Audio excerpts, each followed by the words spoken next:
The massive space station floated in the darkness between the stars like a giant metal flower. Kepler Station was bigger than most cities, and it spun slowly to create gravity inside its long arms.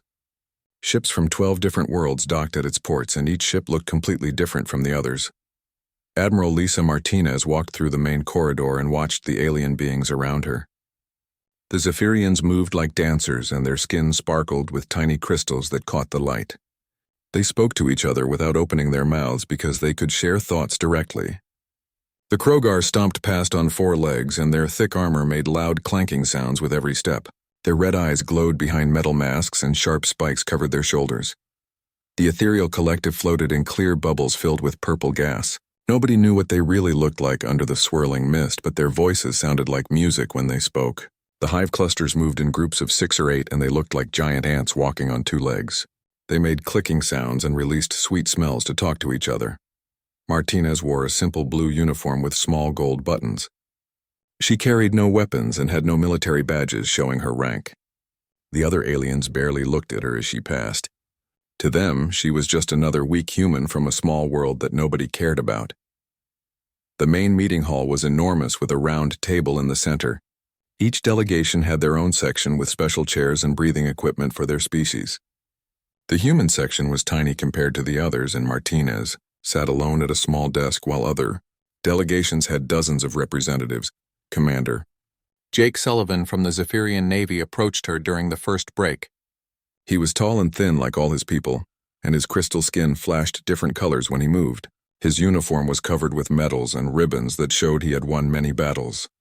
"I find it curious that your people never send military leaders to these meetings," Sullivan said. His voice was smooth and he smiled, but his eyes were cold. "Every other civilization brings their greatest generals and fleet commanders to show their strength during negotiations." Martinez looked up from her papers and smiled back. "Earth prefers to keep our military and diplomatic work separate. We believe peace talks work better when soldiers are not involved." Sullivan laughed, and the crystals in his skin flashed bright yellow. "Perhaps your people simply have no military worth displaying. Your ships are small and your weapons are basic compared to ours." Other alien delegates nearby heard this and turned to look. A Krogar general with scars across his armor snorted with amusement. 3 hive cluster workers clicked their mandibles in what might have been laughter. Even the ethereals seemed to ripple with entertainment in their floating bubbles. "Humans are so naive," whispered a thin voice from the ethereal section. "They think peace can exist without strength to enforce it." The main session began with great ceremony. Each delegation stood and announced their military capabilities like they were reading a shopping list.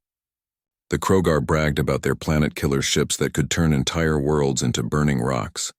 They described weapons that could crack moons in half and shields that could stop any attack. The Zephyrian representative spoke of their crystal, ships that moved faster than light, and their mind weapons that could drive enemies insane from across star systems. They claimed to have fleets so beautiful that enemies would surrender rather than damage such perfect creations. The hive clusters buzzed about their endless swarms of fighter ships that could block out the light from stars. They spoke of breeding programs that could produce 1,000,000 soldiers in a single season, and hive minds that could coordinate attacks across dozens of worlds at once. The ethereals described ancient technologies that could bend space and time. They claimed to have weapons that existed in multiple dimensions and defenses that no physical attack could penetrate. Their floating representatives spoke in riddles about powers beyond the understanding of younger species. When it came time for the human delegation to speak, Martinez stood slowly. The entire hall fell silent, and all eyes turned to her small figure at the tiny human desk. "Earth has always believed that true strength comes from the ability to protect rather than destroy," she said quietly. "We prefer to build rather than tear down, and we seek cooperation rather than domination." The silence lasted for exactly 3 seconds before the laughter began. The Krogar general slammed his armored fist on the table so hard it cracked the metal surface. Zephyrian crystals flashed every color of the rainbow as they shared their amusement telepathically. The hive clusters filled the air with their clicking sounds, and even the mysterious ethereals rippled with what looked like joy. "Protect with what?" demanded the Krogar general. "Your tiny ships that run away from every fight? Your peaceful words that cannot stop plasma cannons? The humans speak of cooperation while we discuss the division of territory," added a Zephyrian diplomat. They live in a fantasy world where everyone holds hands and sings songs together. Martinez sat down without another word. She had expected this reaction and showed no emotion as the insults continued. Around the table, the real negotiations began, and they involved threats more than diplomacy. The Krogar demanded exclusive mining rights to the Helix Nebula with its rich deposits of quantum crystals. They threatened to take it by force if anyone opposed them. The Zephyrians claimed the nebula belonged to them by ancient treaty and promised to destroy any Krogar ships that entered the system. The hive clusters wanted breeding, worlds where they could expand their population without limits. They made it clear they would swarm any planet that refused to give them what they needed. The ethereals spoke mysteriously about cosmic balance and dimensional stability, but offered no real solutions. Trade routes became bargaining chips and neutral worlds were treated like prizes to be won. Each species described how they would punish anyone who disagreed with their demands. The meeting hall filled with the sound of threats and counter-threats as tempers grew short. Martinez watched it all without saying a word. She took notes on a small tablet and occasionally nodded as if she found the proceedings interesting. The other delegates had forgotten she was even there as they focused on intimidating each other. Hours passed and the situation grew worse. Krogar representatives began describing which worlds they would attack first if negotiations failed. Zephyrian crystals flashed angry red as they planned retaliation. The hive clusters released chemical signals that made the air taste bitter with their aggression. As the first day ended, Martinez gathered her papers and prepared to leave. Commander Sullivan approached her again with the same cold smile as before. "Still believe in separation of military and diplomatic matters?" he asked. "Perhaps tomorrow you should call for some of your soldiers to join us. Oh wait, I forgot. You have none worth sending." Martinez looked at him calmly and spoke in the same quiet voice as before. "Earth has always found that the most effective solutions come from understanding rather than force. We prefer to watch and learn before we act." Sullivan laughed again and walked away shaking his head. Behind him, other aliens shared jokes about human weakness and naivety. None of them noticed that Martinez was not upset by their mockery. She was simply waiting. The dark side of Earth's moon looked empty and cold, but underneath the gray rocks something very different was happening. Luna Base Alpha stretched deep into the lunar surface like a giant underground city. Bright lights filled corridors that led to control rooms packed with screens and computers. Men and women in dark blue, uniforms moved quickly between workstations while data flowed across hundreds of displays. General Pete Morrison stood in the main command center and watched information pour in from across the galaxy. He was a big man with gray hair and calm eyes that missed nothing. Numbers scrolled past showing ship movements, fleet positions, and communication intercepts from every major civilization. The walls around him displayed a three-dimensional map of known space with colored dots marking the location of every significant military force. Admiral Carroll. Hughes walked up beside him carrying a tablet full of new reports. She was shorter than Morrison with brown hair pulled back in a tight bun, and she moved with the quick, precise steps of someone used to making important decisions fast. Her uniform had no decorations or medals because nobody outside Earth was supposed to know she existed. The Krogar Third Fleet just moved into the outer edge of Zephyrian space, Hughes said without looking up from her tablet. Intelligence estimates they have enough firepower to level 3 planets before the crystal ships can respond. Morrison nodded slowly as he watched red dots move across the display. "And the hive clusters?" "Massing near the Andromedan farming colonies. Their breeding ships are producing new fighters faster than our computers can count them." Hughes touched her tablet, and new information appeared on the main screen. "If they attack those worlds, there will be nowhere for 10 billion civilians to run." Captain Danny Walsh approached from the intelligence section, carrying a thick folder of classified reports. He was young for his rank with sandy hair and the kind of face that made people want to tell him their secrets. That talent had made him the best spy master Earth had ever produced, even though most of the galaxy did not know humans had any spies at all. "Martinez is doing exactly what we hoped," Walsh said as he opened his folder. "Every delegation at Kepler Station believes humanity is weak and poses no threat to their plans. The Krogar are already discussing which human colonies they will take after they finish with the Zephyrians." Morrison allowed himself a small smile. "Let them keep thinking that. How long have we been preparing for this moment?" Walsh flipped through his papers and pulled out a timeline that went back decades. The first human scout ships began mapping alien territories 37 years ago. We started placing deep cover agents in major civilizations 28 years ago. The hidden monitoring stations went online 15 years ago, and the fleet construction program began 12 years ago. Admiral Hughes pointed to a section of the star map that showed empty space far beyond Earth's solar system. Tell me about Prometheus Base. Colonel Amy Foster stepped forward from her position at the tactical analysis station. She was tall and athletic with red hair and the kind of mind that could see patterns where others saw only chaos. Her job was to study how aliens fought wars and figure out how humans could fight them better. Prometheus Base is fully operational with 67 major vessels and over 300 support craft, Foster reported. Every ship is equipped with technology we developed by studying alien conflicts for the past 2 decades. Our stealth systems are based on ethereal dimensional manipulation principles, but improved with human engineering. Our weapons use Krogar plasma technology combined with Zephyrian crystal focusing arrays. Morrison walked to a different display that showed detailed schematics of human ships. They looked nothing like the vessels other species used for war. Where alien ships were built for intimidation and raw power, human designs focused on speed, stealth, and precise targeting. The key advantage is that nobody expects us to have any real military capability, Morrison said to the group around him. They see our merchant ships and exploration vessels and assume that is all we have. They never look for what they cannot imagine. Commander Steve Baker joined the discussion from his position at the Fleet Coordination Center.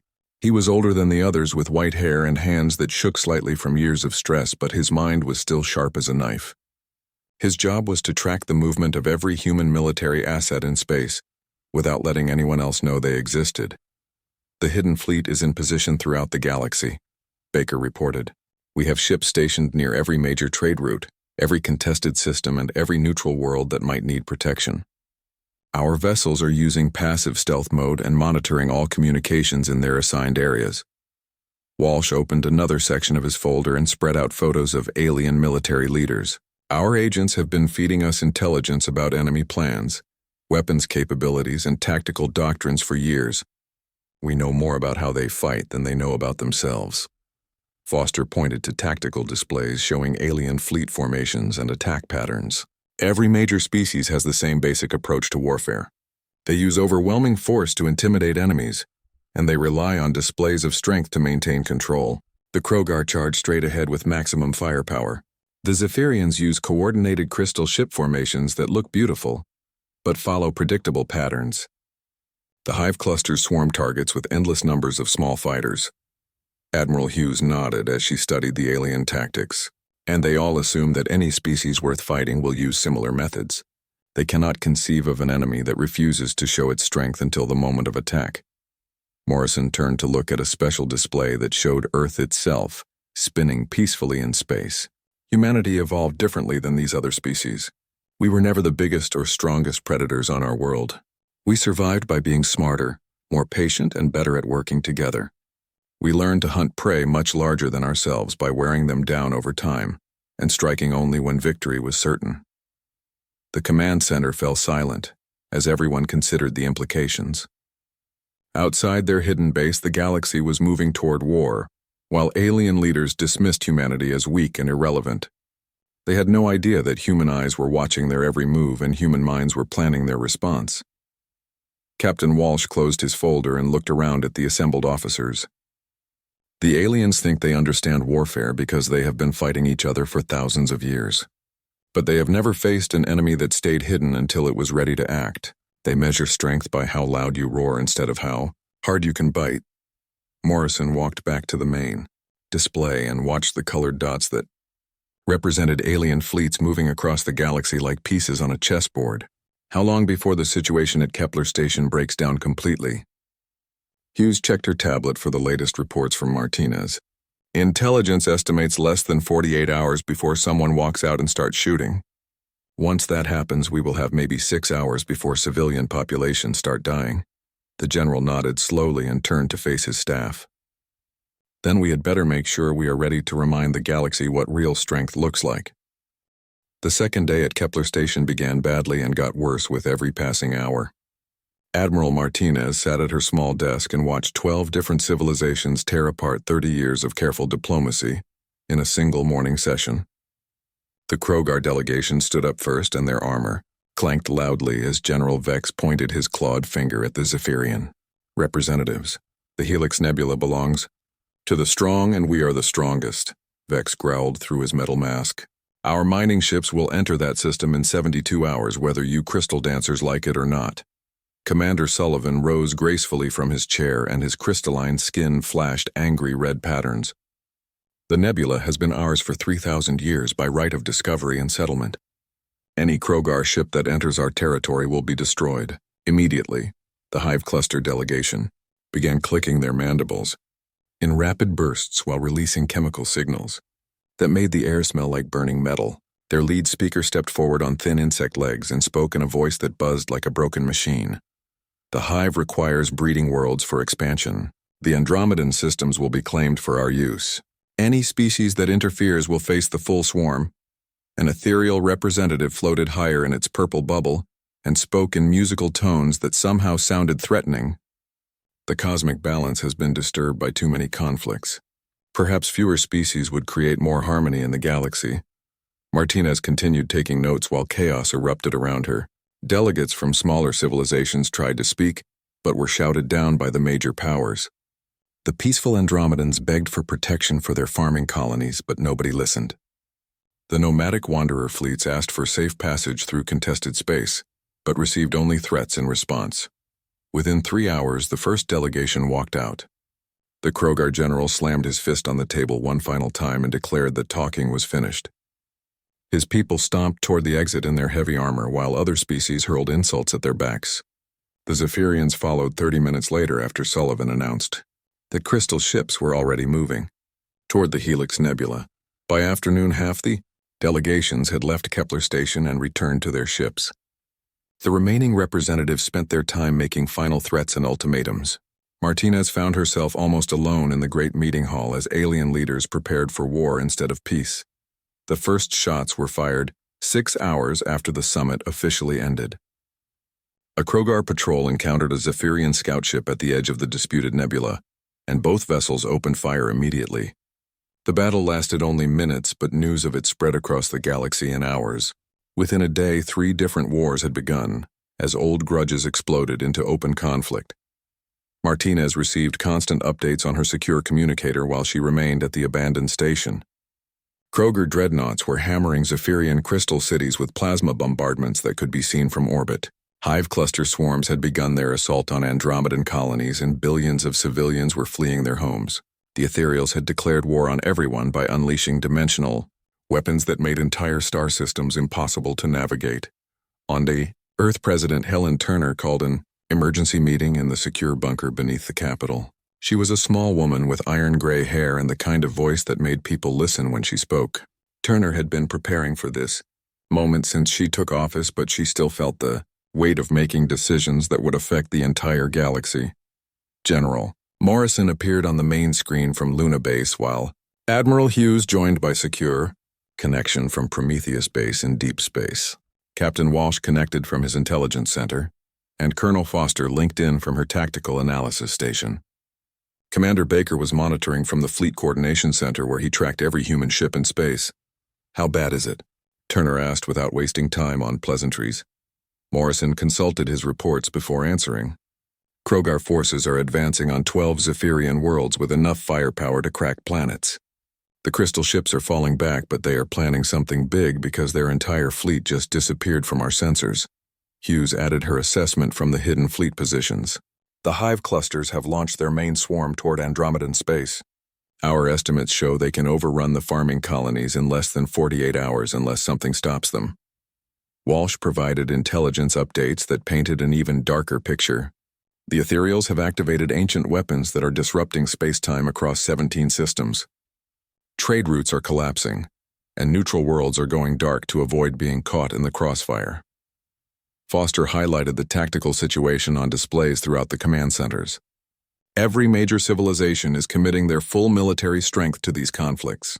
They believe this is their chance to finally settle old scores and establish dominance over their rivals. President Turner listened to all the reports before asking the question everyone was expecting. What about civilian casualties? The answer came from multiple sources at once, and the numbers were staggering. Millions of beings were already dead or missing, and billions more were in immediate danger. The Andromedans had no military to speak of, and their peaceful farming communities were helpless against hive cluster attacks. Smaller civilizations were trapped between the major powers with nowhere to run.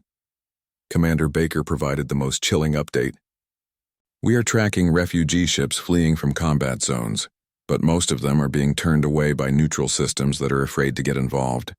Entire populations are stranded in space with limited life support. Turner made her decision with the same calm voice she used for routine government business. Activate Protocol 7 immediately. All units are authorized to implement emergency intervention procedures. Morrison nodded grimly and began issuing orders that had been planned for years but never used. All stealth units maintain concealment until further notice. Monitoring stations switch to active scanning mode. Deep cover agents prepare for possible exposure. Hughes started the process that would reveal human military capabilities to the galaxy for the first time. Prometheus Base is moving to combat readiness. All ships are to remain cloaked until specifically ordered to reveal themselves. Walsh activated networks of spies and informants that had been dormant for decades. Intelligence assets are going active across all major civilizations. We need real-time updates on fleet movements and civilian evacuation efforts. Foster began implementing tactical plans that had been refined through years of studying alien warfare. Target priority is protection of civilian populations and neutral worlds. Combat engagement is authorized only when necessary to prevent genocide. Baker coordinated the movement of ships that nobody knew existed. Hidden fleet units are moving to intercept hostile forces approaching civilian targets.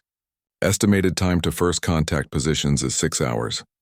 Martinez received new orders through her secure communicator while she sat alone at Kepler Station. Her role was about to change from ignored diplomat to the public face of humanity's intervention in galactic affairs. The galaxy was about to learn that humans had been watching and preparing for much longer than anyone suspected. The war had begun, but it would not end the way anyone expected. The galaxy burned with the light of 1,000 battles as 3 major wars erupted across dozens of star systems. Krogar dreadnoughts pounded Zephyrian crystal cities until beautiful spires cracked and fell like broken glass. Hive cluster swarms darkened the space around Andromedan farming worlds, while billions of peaceful civilians tried to flee in anything that could fly. Ethereal weapons tore holes in reality itself and made entire regions of space impossible to travel through. Captain Ryan Cole commanded, a Krogar strike force advancing on the Andromedan colony of New Eden. His massive dreadnought led 12 smaller warships toward a world that had never seen violence in its 300-year history. The planet below was covered with green fields and small cities, where families grew food for half the galaxy. Cole felt no guilt about what he was ordered to do because the strong always conquered the weak. "Sir, we are detecting massive evacuation efforts on the surface," reported his navigation officer. "Civilian ships are launching from every spaceport, but most of them are too slow to escape our weapons range." Cole nodded with satisfaction as he watched refugee ships struggle to reach orbit. "Begin firing on the evacuation vessels. If we let them escape, they might rebuild somewhere else and cause problems later." The weapons officer prepared to target the defenseless ships when something impossible happened. Every control panel on the bridge went dark for exactly 3 seconds before coming back online. When the lights returned, the hyperdrive showed critical failures and the main engines were completely offline. "What just happened?" Cole demanded as his crew scrambled to understand the malfunction. "Run full diagnostics on all systems immediately." Similar scenes played out across the Krogar fleet as one ship after another experienced sudden equipment failures. Weapons systems shut down without warning, and navigation computers began showing false readings. Within minutes, the entire strike force was dead in space while their targets continued to escape. 3 systems away, Commander Zara, Nash led a hive cluster swarm toward the peaceful world of Haven. Her ships moved in perfect formation like a cloud of angry insects ready to strip a planet bare.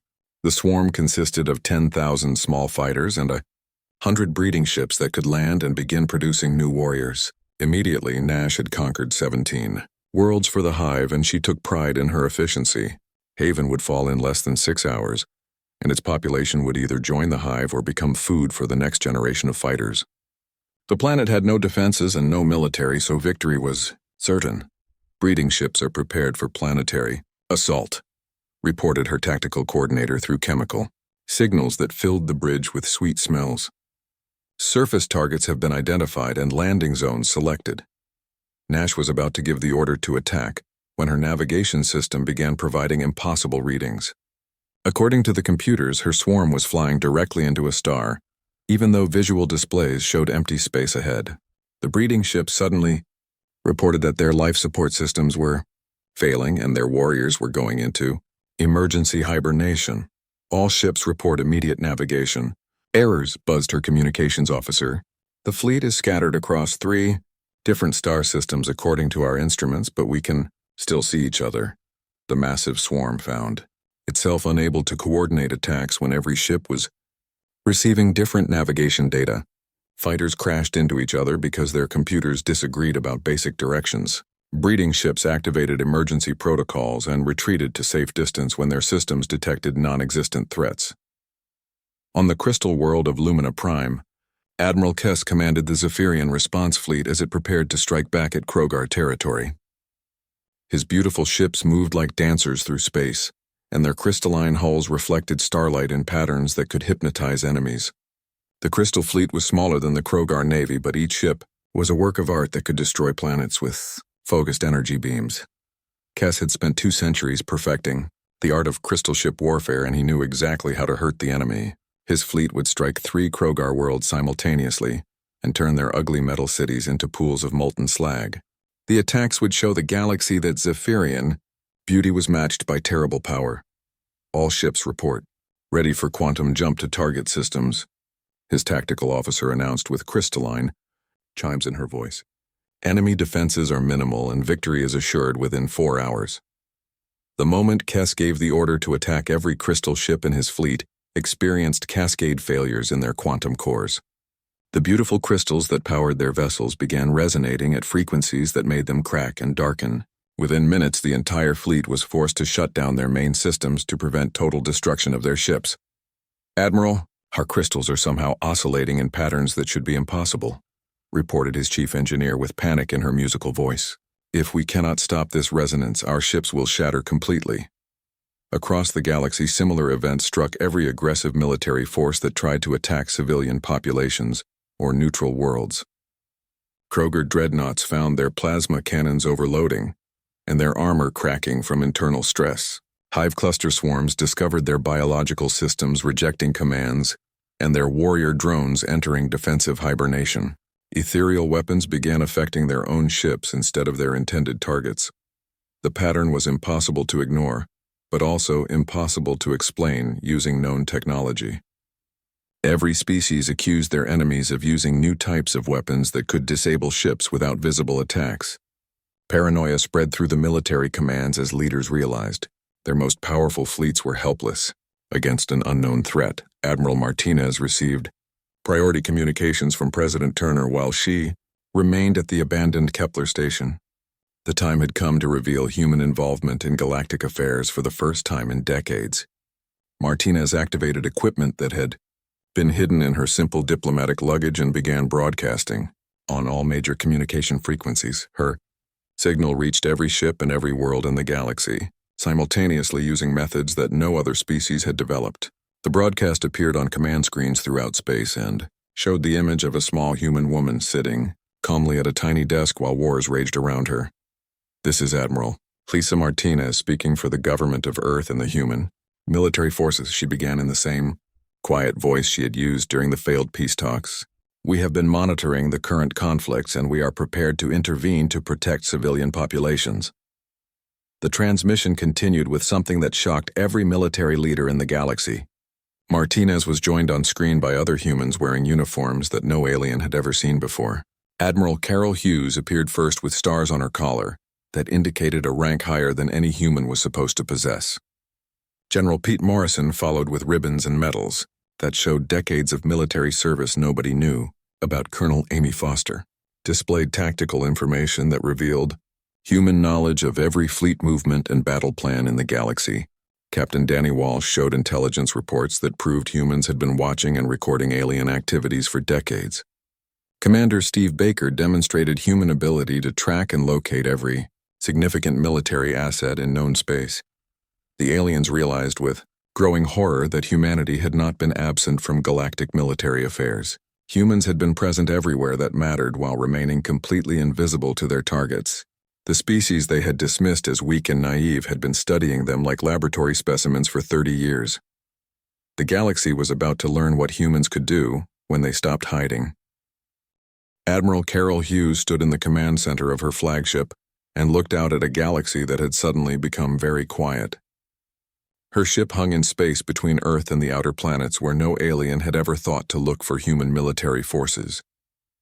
Around her vessel floated 66 other ships that had been invisible to every scanner in known space for over a decade. The human fleet looked nothing like the warships other species built for conquest and intimidation. These vessels were sleek and dark with smooth curves that bent light around them in ways that made them nearly impossible to see. They carried weapons designed for precision rather than destruction, and shields that could absorb energy attacks while remaining completely silent. Hughes activated the communication system that linked her directly to every military leader in the galaxy. Her calm voice reached Krogar command ships where generals cursed in frustration at their disabled weapons. Zephyrian admirals heard her words while their beautiful crystal fleet sat powerless in space with cracked quantum cores. Hive cluster queens listened from their breeding ships while their swarms refused to follow attack orders. For 37 years, Earth has been watching your civilizations fight endless wars over territory and resources. Hughes began with the tone of a teacher explaining something obvious to slow students. We have studied your tactics, recorded your strategies, and learned how each of your species approaches conflict, General. Morrison appeared on screens throughout the galaxy from his command center on Luna Base. Behind him, tactical displays showed the real-time location of every significant military force in known space. The aliens realized with growing shock that humans had been tracking their movements with accuracy that surpassed their own intelligence services. Your weapons are impressive but predictable. Morrison continued the explanation while highlighting weak points in alien military technology. Krogar plasma cannons overheat when their cooling systems are disrupted by specific frequency pulses. Zephyrian quantum cores crack when exposed to harmonic resonance patterns. Hive cluster biological systems shut down when their chemical signals are blocked. Captain Walsh revealed the scope of human intelligence operations by displaying communications that had been intercepted from classified military networks. Every secret plan, every hidden base, every supposedly secure transmission had been monitored and recorded by human agents who moved through alien societies like ghosts. We have people in your governments, your military commands, and your research facilities, Walsh explained while showing photographs of humans who had been living among alien populations for decades. They look different through cosmetic surgery and genetic modification, but they are still human. You never suspected because you never thought to look. Colonel Foster demonstrated human technological superiority by explaining exactly how the mysterious equipment failures had been caused. Human ships carried devices that could disrupt alien technology from vast distances without being detected. The weapons worked by exploiting flaws in alien design that no other species had ever noticed.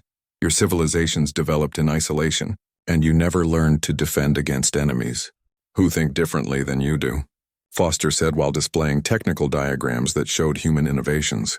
We combined the best elements of all your technologies and improved them using methods you never considered. Commander Baker proved human military reach by revealing ships that were stationed throughout the galaxy in positions no alien had ever suspected.